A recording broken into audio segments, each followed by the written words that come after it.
नमस्कार, money matters for women में आपका स्वागत है। मैं हूं आपकी होस्ट पल्लवी। जी बिजनेस का ये शो खास हमारी फीमेल व्यूअर्स को ध्यान में रखकर बनाया गया है। आप चाहे वर्किंग फीमेल हो या हाउसवाइफ हो, एक्सपर्ट से राय ले सकती हैं और इस शो का हिस्सा बन सकती हैं। तरीका बेहद आसान है। करना सिर्फ आपको यह है कि आपको एक ईमेल करनी होगी, साथ ही SMS के जरिए भी अपने सवाल हम तक पहुंचा सकते हैं। हमारा ईमेल ID नोट करें, SHE@ZNetwork.com पर आपको अपने सवाल भेजने होंगे। साथ ही SHE हमारा कोड लिखकर अपने नाम के साथ अपना सवाल 57575 पर भेजना होगा। चलिए साथ ही नजर डालते हैं क्या रहेगा आज शो में खास। आज तलाशेंगे टैक्स सेविंग के कुछ ऑप्शन। साथ ही आज टैक्स पर एक अलग तरह का सवाल आया है, यानी कि स्टैम्प ड्यूटी पर क्या कोई इनकम टैक्स रिडक्शन मिलता है, उस पर भी हम चर्चा करेंगे। और फर्स्ट टाइम इन्वेस्टर्स के लिए क्या क्या विकल्प हैं और जो कम रिस्क लेना चाहते हैं उनके लिए कौन सा विकल्प बेहतर रहेगा, उसको भी इस शो में शामिल करेंगे। आपके सवालों के जवाब देने के लिए आज की जो हमारी मेहमान है वो अपनापैसा.com से है। अपना पैसा की चीफ एडिटर हमारे साथ है बीनू वाघेला। बीनू, बहुत बहुत स्वागत है आपका जी बिजनेस में। Thank you. और चलिए बीनू, शुरुआत करेंगे बिल्कुल समय ज़ाया न करते हुए। सबसे पहला सवाल जो है वो हमने ईमेल के जरिए शामिल किया है। रश्मि पानीपत हरियाणा से इन्होंने सवाल भेजा है। इनफैक्ट इन्होंने अपनी डिटेल्स लिखी हैं, एज 29 और जो इनकी एनुअल इनकम है वो है 3.5। ये कहती हैं कि फिलहाल इनका जो निवेश है PF में लगभग इनका 30,000 रुपये प्रति माह कटता है। साथ ही LIC की एक मनी बैक पॉलिसी इनके पास है, उसका सालाना प्रीमियम भी 18,000 रुपये दे रहे हैं। यानी कि बिसाइड्स दिस और कोई इन्होंने टैक्स सेविंग नहीं की है। लेकिन आगे चल के, क्योंकि जैसे हम देख पा रहे हैं कि जो सैलरी है वो 3.5 लाख यानी करीब 1.5 लाख के ऊपर जो उनको टैक्स लग रहा है वो ये बचाना चाहती हैं। तो आपसे राय लेना चाहती हैं कि एग्जैक्टली किस तरह से प्लान करें और आगे कैसे बढ़ें।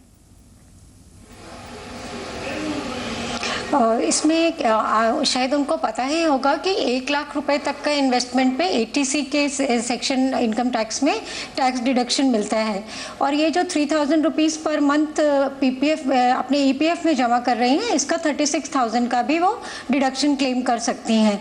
लेकिन इसके अलावा मैं उनको एडवाइस करूँगी कि वो एक टर्म प्लान ले लें जो कि उनकी सालाना आय का 10 गुना हो करीब, जिसके इनके रश्मि के केस में वो 35 लाख रुपीस होगा।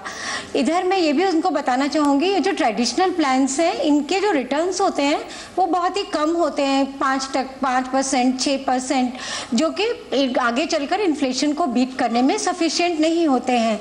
तो इन्होंने जो ये मनी बैक प्लान LIC का लिया हुआ है इसको वो डिसकंटिन्यू कर दें। और इनके लिए जो एडवाइस प्लान है वो कोटक ई प्रेफर्ड प्लान और अवीवा आई लाइफ प्लान, जिसका कि प्रीमियम इनकी एज और इनके रिक्वायरमेंट को देखते हुए 4,000 और 5,000 रुपए के करीब आएगा। बैलेंस जो इनके पास बच रहा है वो 60,000 रुपए बच रहा है, जिसको कि वो ELSS में 5,000 रुपीज पर मंथ के हिसाब से म्यूचुअल फंड में SIP के द्वारा इन्वेस्ट करें। इसमें रिस्क थोड़ा ज़्यादा है लेकिन रिटर्न्स जो है वो इतने हो जाते हैं कि वो इन्फ्लेशन को बीट कर सकें। और इसके लिए मैं उनको रिकमेंड करूंगी कि वो Canara Robeco equity tax saver fund ले लें या ICICI प्रू का टैक्स सेवर फंड ले लें। और अगर वो पूरे 95,000 रुपये PPF में डालें तो 8% के हिसाब पे रिटर्न अगर मैं कैलकुलेट करती हूँ तो 30 इयर्स के बाद उनको करीब 1 करोड़ के ऊपर का कॉर्पस मिल जाएगा। जी, तो यानी इन्होंने क्योंकि रिसेंटली ही ली थी, जैसा मेल में मेंशन है, इन्होंने मनी बैक प्लान जो लिया है वो अगस्त 2013, बिल्कुल 1 महीना हुआ है लगभग इनका। और हमारे एक्सपर्ट की तरफ से रश्मि आपके लिए राय है कि आप इस पॉलिसी को फिलहाल डिसकंटिन्यू करेंगे ज़्यादा अच्छा रहेगा, क्योंकि ट्रेडिशनल प्लान्स में रिटर्न्स काफ़ी कम रहते हैं। साथ ही आपको टर्म प्लान लेना चाहिए आपकी एज और आपकी सैलरी के मुताबिक। तो आपको 35 लाख का भी अगर आप टर्म प्लान लेती हैं, ऑनलाइन में आप देख सकती हैं, ऑप्शंस आपको मिल जाएंगे काफ़ी सारे। कोटक का आप प्लान कंसिडर कर सकती हैं। साथ ही अवीवा आई लाइफ भी एक अच्छा ऑनलाइन टर्म प्लान है और 4,000 के आसपास आपको इसमें प्रीमियम देना होगा। 30 साल के लिए आप ले सकती हैं। आपका बीमा एटलीस्ट 10 टाइम्स होना चाहिए, उसके लिहाज से 35 लाख का टर्म प्लान आपको सजेस्ट किया है। साथ ही कुछ फंड्स भी हमारी एक्सपर्ट ने आपको सजेस्ट किए हैं जो आप ELSS के लिए कंसिडर कर सकती हैं और ओवरऑल अपनी टैक्स प्लानिंग कर सकते हैं। बढ़ेंगे आगे। एक और सवाल यहाँ पर सवाल हमने शामिल किया है। तृप्ति है, ये पुणे से इन्होंने सवाल भेजा है और इन्होंने अपने पोर्टफोलियो पर राय मांगी है। बीनू, अगर इनका पोर्टफोलियो देखें, इन्होंने लिखा है कि मेरी उम्र 32 साल है और जो इनकी एनुअल इनकम है सेम एज ग्रुप है जैसे जो अभी हमने सवाल उठाया था उसी को लेके है। 3.5 लाख के आसपास इनकी एनुअल इनकम हम देख पा रहे हैं और म्यूचुअल फंड्स में इन्होंने कुछ SIPs करी हुई जिसका टोटल अमाउंट बन रहा है करीब करीब 7,000। इनका अगर ओवरऑल पोर्टफोलियो देखें बीनू, तो आपको किस तरह का लगता है? इनके पोर्टफोलियो में 5 फंड्स हैं फिलहाल। Reliance equity opportunity, L&T equity fund है, HDFC top 200, TSV black rock equity और एक SBI गोल्ड, इन्होंने गोल्ड फंड शामिल किया है। काफी सारे फंड सब लार्ज कैप में ही नजर आ रहे हैं, तो आपको क्या लगता है किस तरह से डाइवर्सिफाई करें और मौजूदा पोर्टफोलियो पर आपकी राय? तृप्ति जी, आप बहुत ही अच्छा कर रही हैं सिप के द्वारा म्यूचुअल फंड्स में इन्वेस्ट करके। ये बहुत ही अच्छा कदम है और आप जो अभी काफ़ी यंग हैं और आपका जो टाइम होराइजन है वो भी 10 साल का है, वो काफ़ी अच्छा है। लेकिन मुझे लगता है कि आपका जो पोर्टफोलियो है वो थोड़ा ज़्यादा डाइवर्सिफाइड है, तो इसमें मैं आपको सजेस्ट करूँगी कि आप जो है एक ICICI Pru focused blue chip fund में 3,000 रुपये इन्वेस्ट करें और HDFC टॉप 200 में जो आप 2,000 रुपये इन्वेस्ट कर रहे हैं उसको भी बढ़ाकर 3,000 रुपये कर दें। तो इस तरह से 3,000 रुपये इन 2 फंड्स में इन्वेस्ट करें। और जो गोल्ड में SBI गोल्ड फंड में आप जो इन्वेस्ट कर रहे हैं 2,000 रुपये, वो भी मुझे थोड़ा ज़्यादा लग रहा है, तो उसको आप घटा के 1,000 रुपये कर सकती हैं। लेकिन यहाँ पर मैं आपको सजेस्ट करूँगी कि ये जो आप इन्वेस्टमेंट करेंगी इसमें आपको प्रोफेशनली मॉनिटर करने की ज़रूरत है और इसके लिए आप किसी प्रोफेशनल की भी सलाह ले सकती हैं। और जैसे कि आप एक वर्किंग वूमेन हैं, तो मैं मानती हूँ कि आप EPF में पैसे लगा ही रही होंगी, और अगर आप नहीं लगा रही हैं EPF में तो आप PPF का अकाउंट खोल लें और उसमें इन्वेस्टमेंट फ़ौरन शुरू कर दें। तो तृप्ति, आपका नया पोर्टफोलियो हमारे एक्सपर्ट की तरफ से है। आप देख सकते हैं ICICI फोकस ब्लू चिप में आप 3,000 रुपये निवेश कर सकती हैं और HDFC टॉप 200 जो है उसी फंड में आप 1,000 रुपये का निवेश और कर सकती हैं, यानी 3,000 हो जाएगा। और जो बाकी अमाउंट है 1,000 का, वो आप SBI गोल्ड में कंटिन्यू कर सकती हैं। गोल्ड फंड्स की अगर बात करें यहाँ पर बीनू, तो हम रिटर्न्स देख सकते हैं। SBI गोल्ड का रिटर्न इन सभी फंड्स में सबसे कम है, क्योंकि gold as an asset allocation इस वक्त कैसा लगता है आपको? गोल्ड में जैसे आपने बोला कि अभी इनका एक्सपोजर ज़्यादा है, उसको कम करने की आपने सलाह दी है, पर लॉन्ग रन में, क्योंकि जैसे तृप्ति ने मेंशन किया है, ये 10 से 15 साल के लिए निवेश करना चाहती हैं, लंबी अवधि में इक्विटी के मुकाबले आपको क्या लगता है गोल्ड किस तरह के रिटर्न्स दे सकता है? एक्चुअली गोल्ड का प्रेजेंट सिनेरियो देखते हुए काफ़ी प्राइसेस ऊपर नीचे गए हैं, इसलिए एग्जैक्टली नहीं कहा जा सकता है, but gold as an asset class investment करने की सलाह तो है ही, इसीलिए मैंने उसको एक्सपोजर थोड़ा कम कर दिया है करंट हालत देखते हुए जी। और साथ ही इनके अगर हम इक्विटी की भी बात करें, सिर्फ और सिर्फ लार्ज कैप फंड्स इनके पोर्टफोलियो में है, क्या आप इनको मिड कैप की तरफ भी रुख करने का सलाह या सजेशन देंगी?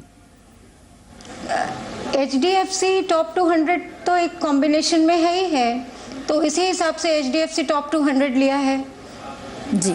तो यानी तृप्ति, आपके लिए 3 फंड्स हैं, जिसमें से 2 फंड्स में आप ऑलरेडी निवेशित हैं, बस आपको थोड़ा सा अमाउंट ऊपर नीचे करना होगा, एलोकेशन करनी होगी, और आप ICICI फोकस ब्लू चिप एक और फंड है जो आपके पोर्टफोलियो में आप शामिल कर सकते हैं। फिलहाल एक ब्रेक का वक्त हुआ है। ब्रेक पर जाने से आपको पहले बता दें कि आपका शो अब ट्विटर पर भी मौजूद है। ट्विटर पर भी आप हमें फॉलो कर सकती हैं। तरीका बहुत आसान है, ट्विटर हैंडल हमारा नोट करें, MMW_the_business। ट्विटर से जुड़ के आप शो की लेटेस्ट जानकारियां ले सकती हैं और आप एक्सपर्ट से भी अपने सवाल पहुंचा सकती हैं। SMS ईमेल करने का तरीका आपकी स्क्रीन पर है। आप SMS या ईमेल के जरिए अपने सवाल पहुंचा सकती हैं। ईमेल करते समय अपना फोन नंबर लिखना ना भूलें। फिलहाल एक ब्रेक के लिए रुकेंगे, जल्द लौटेंगे।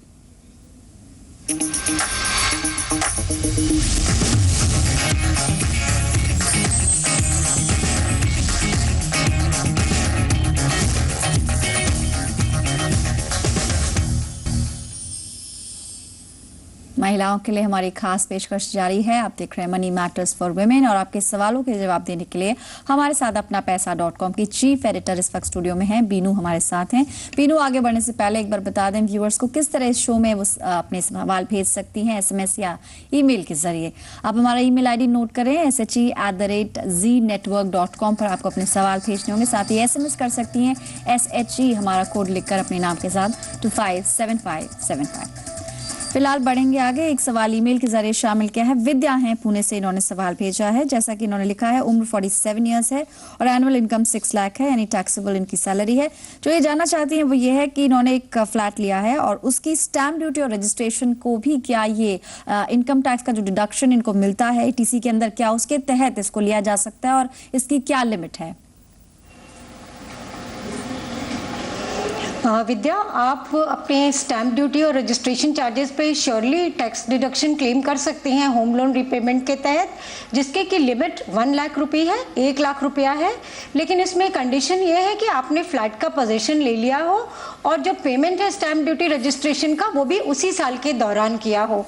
तो इस कंडीशन को अगर आप फुलफिल करती हैं तो आप ये डिडक्शन क्लेम कर सकती हैं जी।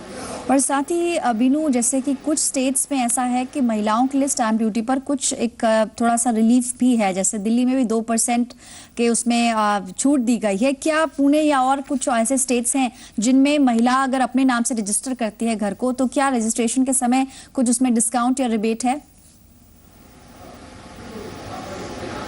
ये स्टेट का सब्जेक्ट है और शायद स्टेट टू स्टेट वेरी करता हो। इस तरह के कुछ प्राविधान है, लेकिन वो किस स्टेट में है ये उस पर बहुत ज़्यादा डिपेंड करेगा।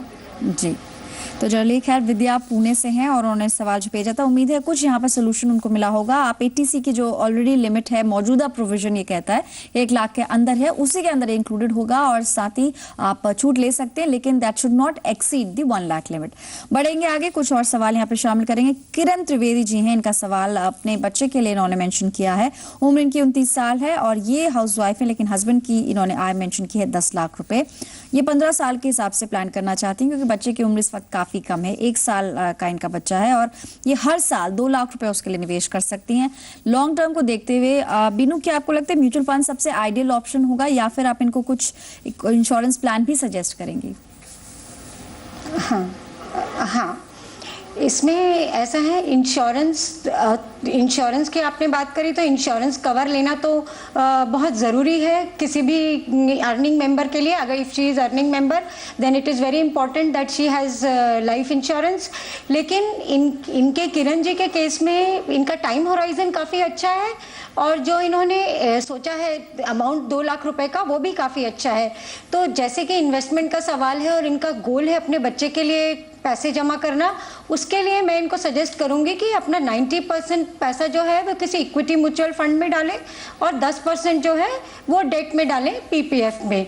तो इसका पैसा हम इस तरह डिवाइड करेंगे कि 20,000 रुपये सालाना ये पीपीएफ में निवेश करें और 15,000 रुपये महीने की ये लार्ज कैप म्यूचुअल फंड में इन्वेस्ट करें। और इनके लिए जो मैं म्यूचुअल फंड सजेस्ट कर रही हूँ वो ICICI Pru focused blue chip fund and Franklin India blue chip fund. तो अगर मैं इन दोनों का कंबाइंड परसेंटेज लूँ जो कि 12.5% के करीब होगा, तो ये इनको जो है करीब 88 लाख रुपए के करीब पैसा मिल जाएगा। लेकिन इसके साथ मैं इनको ये भी सलाह दूंगी कि ये जो large cap equity mutual fund में अपना इन्वेस्टमेंट कर रही हैं, तो जब इनका टर्म पूरा होना लगे, जबकि ये अपने 15 साल के होराइजन के करीब पहुंचने लगे, तो उससे 3 साल पहले अपना इन्वेस्टमेंट जो है वो सिस्टमेटिकली डेट में शिफ्ट करना शुरू कर दें और उस समय जो भी कोई निवेश करें वो डेट में ही करें। लेकिन इसके साथ ये भी सलाह दूंगी कि इस सब को मॉनिटर करने के लिए, क्योंकि बहुत लॉन्ग टर्म इन्वेस्टमेंट है, किसी प्रोफेशनल एडवाइजर की या प्रोफेशनल प्लानर की सलाह भी ये ले सकती हैं। बीनू, एक चीज़ जो यहाँ पर नोटिस करने वाली है वो ये कि 15 साल का इनका नज़रिया है और ये बच्चे की एजुकेशन के लिए प्लान कर रही हैं। ऐसे में इन्फ्लेशन भी एक बहुत अच्छी भूमिका है, उसकी मुख्य भूमिका है, क्योंकि अगर जैसे आप बता रही करंट इन्वेस्टमेंट से करीब 80 से 88 लाख जैसे आपने मेंशन किया है, लेकिन इसकी वैल्यू 15 साल के बाद कितनी रहेगी? और ऐसे में इनको कुछ कॉर्पस बढ़ाने की ज़रूरत है शायद, क्योंकि 15 साल बाद ये शायद एजुकेशन के लिए कम पड़ सकता है जिस हिसाब से एजुकेशन कॉस्ट पड़ रही है। आपकी क्या राय है इस पर? हाँ, नहीं, हाँ, इसीलिए हम उनको बता रहे हैं कि जब वो अपने उसके इक्विटी में इन्वेस्ट कर रही हैं, वो इक्विटी में हमने बहुत बड़ा परसेंटेज उनका इन्वेस्ट करवाया है, लेकिन उससे 36 महीना पहले मैं ये एडवाइस कर रही हूँ कि वो डेट में मूव कर जाएं, जिससे कि उनके इन्वेस्टमेंट की जो ग्रोथ है वो उसके बराबर रहे। अगर सपोज करिए उस समय मार्केट्स डाउन होंगे तो उनको लॉस होने का चांस है, इसीलिए हम 3 साल पहले ये डेट में इन्वेस्ट करने की सलाह दे रहे हैं। तो वो अपने कॉर्पस पे श्योरली पहुंच जाएंगे उस हिसाब से। जी, और साथ ही किरण, आपने जैसे मेंशन किया था आप एसआईपी के जरिए यहाँ पर कर रही हैं निवेश, या 15,000 रुपये प्रति माह। बीनू, आपसे राय लेना चाहेंगे, जो आपने 2 फंड्स इनको बताए हैं, तो ये किस तरह से डिवाइड करें, क्योंकि दोनों एक ही कैटेगरी के फंड्स हैं, तो 15,000 रुपये प्रति माह, क्या इनको इक्वली 50-50 इसको डालना चाहिए, या फिर आप कुछ अलग तरह से एलोकेशन बताना चाहेंगे? नहीं, वो पल्लवी जैसा आपने कहा 50-50 ही ठीक रहेगा। जी, तो यानी आपने जो 2 फंड्स यहाँ पे सिलेक्ट किए हैं इनके लिए, तो किरण आप इसमें 7,500 रुपये की दोनों ही फंड्स में एसआईपी करके आगे बढ़ सकती हैं। साथ ही पीपीएफ में भी आप अपना कुछ 10% डाल सकती हैं। तो 2 लाख रुपए जो आपके सालाना आप निवेश करना चाहते हैं, उसमें से इस तरह से हमारे एक्सपर्ट ने डिवाइड किया है कि आप 15,000 रुपये प्रति माह आप इक्विटी फंड्स में करिए, और साथ ही जो साल का 20,000 रुपये वो आप पीपीएफ में कर सकती हैं। पीपीएफ जैसे आपको जानकारी है 15 साल के लिए खाता खुलेगा और 8.7% फिलहाल इस पर कंपाउंडिंग ब्याज आपको मिल जाएगा। पीपीएफ की खास बात यह है कि मात्र 500 रुपए से आप एक खाता खोल सकती हैं, और 15 साल के लिए, क्योंकि आपका नजरिया अभी 15 साल का है, तो ये जो अकाउंट है वो 15 साल के लिए वैलिड रहेगा। 15 साल मैच्योरिटी पर इसको 5-5 साल के लिए एक्सटेंड भी कर सकती हैं। एक बहुत बेहतरीन इंस्ट्रूमेंट होगा, और यहाँ पर खैर टैक्स सेविंग पर्पस नहीं है, पर्पस होराइजन का है। 15 साल के हिसाब से आप ये 2 इंस्ट्रूमेंट्स पकड़कर आगे चल सकते हैं। फिलहाल एक ब्रेक के लिए रुकेंगे, पर ब्रेक पर जाने से पहले बता दें कि आप ट्विटर पर भी हमसे जुड़ सकते हैं। ट्विटर का हैंडल नोट करें, ट्विटर हमें फॉलो करने के लिए आपको हमारा ट्विटर हैंडल नोट करना होगा, MMW_Z business। ट्विटर से जुड़कर आप एक्सपर्ट से सीधे सवाल पूछ सकती हैं, साथ ही शो की लेटेस्ट जानकारियां भी ले सकती हैं, और शो पर आने वाले सभी गेस्ट्स की भी आप अपने सवाल उन तक पहुंचा सकती हैं। फिलहाल एक ब्रेक के लिए रुकेंगे।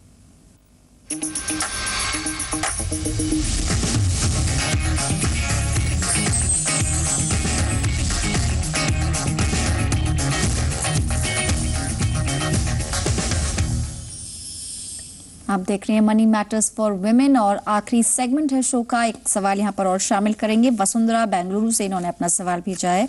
इनके एज ग्रुप है 42 एज, इन्होंने मेंशन किया है। 40+ एज ग्रुप में आती हैं, हाउसवाइफ हैं, लेकिन रेंटल इनकम इनकी आती है लगभग 12,000 रुपए। आपसे ये जानना चाह रही हैं कि शेयर्स या म्यूचुअल फंड्स, इन 2 इंस्ट्रूमेंट्स के बारे में कंसिडर कर रहे हैं, क्योंकि इक्विटी की तरफ ये जाना चाह रही हैं, लेकिन होराइजन ज्यादा नहीं है इनका, 5 साल का नजरिया लेके चल रहे हैं।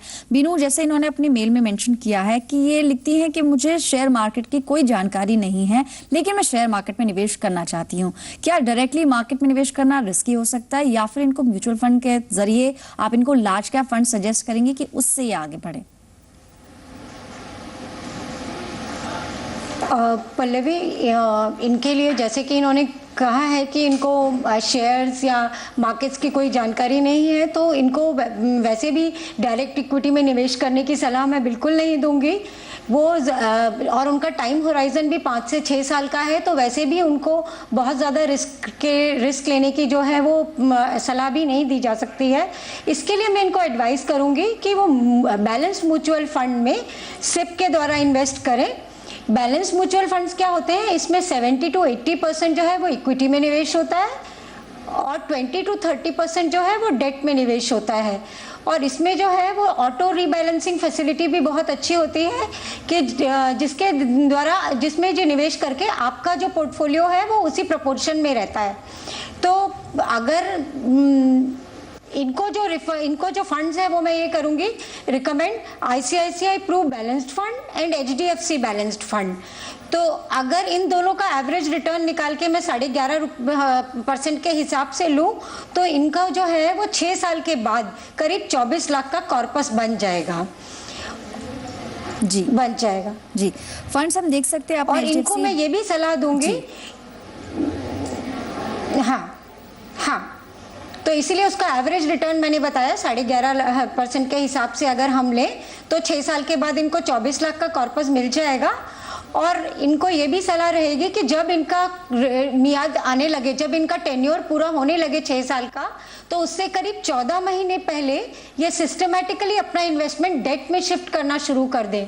जी, जिससे आप देख भी पा रहे हैं यहाँ पे वसुंधरा जी, आपको जो 2 फंड्स यहाँ पे सजेस्ट किए हैं बीनू ने, उनकी तरफ से राय है कि आप STP यानी सिस्टमैटिक ट्रांसफर प्लान के जरिए आगे बढ़ सकती हैं, क्योंकि आपका अगर प्रोफाइल देखा जाए तो आपकी अपनी वैसे खुद की कोई इनकम नहीं है, रेंटल इनकम है ये, और इसलिए आप शुरुआती 6 साल जो आपने रखे हैं अपने लिए वो आप बैलेंस फंड में करिए, लेकिन धीरे धीरे आप उसको डेट फंड में शिफ्ट कर सकती हैं। जिस बात को आपको ख्याल रखना होगा वो ये कि दोनों फंड्स एक ही एएमसी के होने चाहिए, यानी आईसीआईसी बैलेंस्ड के अगेंस्ट आईसीआईसीआई का मनी मार्केट है और एचडीएफसी बैलेंस के अगेंस्ट एचडीएफसी का कैश मैनेजमेंट। ये दो फंड्स है, आप एसटीपी के जरिए एक फंड से दूसरे फंड में शिफ्ट कर सकती हैं। फिलहाल आज के शो में इतने ही सवाल शामिल कर पाएंगे। बिनू, आपका बहुत बहुत शुक्रिया जी बिजनेस को वक्त देने के लिए। धन्यवाद पल्लवी। और अपने व्यूअर्स को जाते जाते बता दें कैसे अपने सवाल इस शो में भेज सकती हैं। एसएमएस या ईमेल के जरिए ईमेल आईडी नोट करें SHE@ZNetwork.com पर आपको सवाल भेजने होंगे। साथ ही एसएमएस कर सकती हैं SHE हमारा कोड लिखकर आपको अपने नाम के साथ अपना सवाल 57575 पर भेजना होगा। फिलहाल आज के शो से बस इतना ही। हमारी पूरी टीम को इजाजत। ट्विटर पर भी आप हमें फॉलो कर सकते हैं, हैंडल आपके सामने है। फिलहाल नमस्कार।